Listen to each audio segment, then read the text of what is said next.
People, welcome back to Fantasy Theory. Today we're going to go through the reviews for Dune Part 2. Disclaimer, before we start, I actually have not seen the first one, but I do plan on seeing it this week or before Dune 2 comes out because I do really want to see it. Judging by these reviews though, it's 100% worth the watch. Before we start, leave a like, drop a comment, and subscribe. Let's jump into the video. Now, before we get into this, I want to point out that the first Dune, critics gave it an 83%, while audiences gave it a 90%.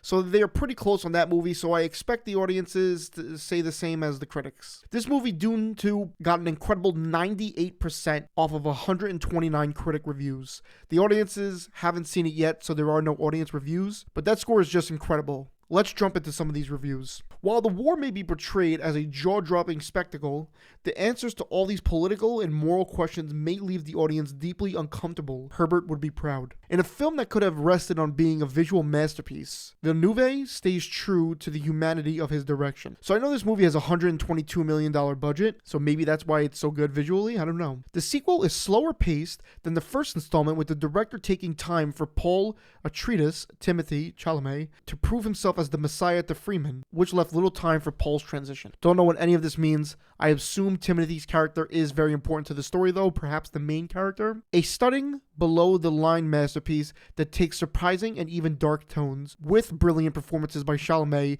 and Ferguson, even if the story goes by very fast at the core of the film. So the review before said it was slower, and this one says it was fast. To be fair, the review said it was slower than the first, so maybe the first one was just fast as hell. Dune Part 2 is Empire Strikes Back level great.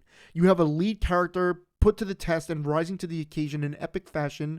The scale is dynamic, and Butler's portrayal is wildly hypnotic and menacing. This is a greatness on entry level. High praise here. Makes me really want to get invested in this series after reading that. Watching Dune 2 was like watching The Dark Knight for the first time. Similar to the eternally praised Batman film, Dune 2 feels so good and fulfilling that it will stand out no matter what came before or comes after it. Even more high praise here. Blockbuster and IP filmmaking at its finest. Dune Part 2 rocks a script that doesn't shy away from character complexities and does a shockingly solid job of reacquainting viewers with the Dune chessboard while adding more pieces to it. Dune Part 2 is a thrilling, edge-of-your-seat epic with high-stakes, breathtaking filmmaking and lasting visuals that are all enhanced by another Hans Zimmer score that deepens its emotional core. If you're casting a hero whose chosen one origin is, "I'm the chosen one, I have a note from my mommy," Timothy Knight is the actor you want. This one feels more like a diss than praise. They did give it a 7 out of 10 though, so maybe they liked it more than they didn't like it. So this is an experience meant for the big screen, I see. I know that people use this as a meme, but whatever. This is cinema. This is why big screen cinematic experiences exist. So this is an experience meant for the big screen, I see. It takes a good stretch of precious screen time for Part 2 to play as anything other than a through-going, checklist meeting obligation bolstered by obvious craft. First really bad one, but there isn't many of these. Dune Part 2 belongs in the ranks of film's best sequels and sci-fi offerings. Bruh, what spiritual experience am I missing out on here? Movies are always enjoyed best on the biggest screen, but never has a movie demanded an IMAX screen more than Dune Part 2. Get yourself to the biggest screen you can to enjoy this.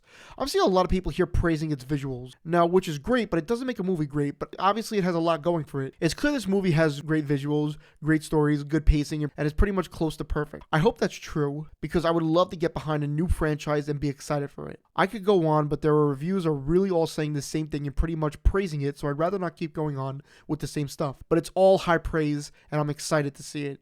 Like really high praise. Let me know what you thought of the first one, and if you plan on seeing this one in theaters, leave a like, drop a comment, and subscribe. Thank you so much for watching, and I'll see you all in the next one. Have an incredible day.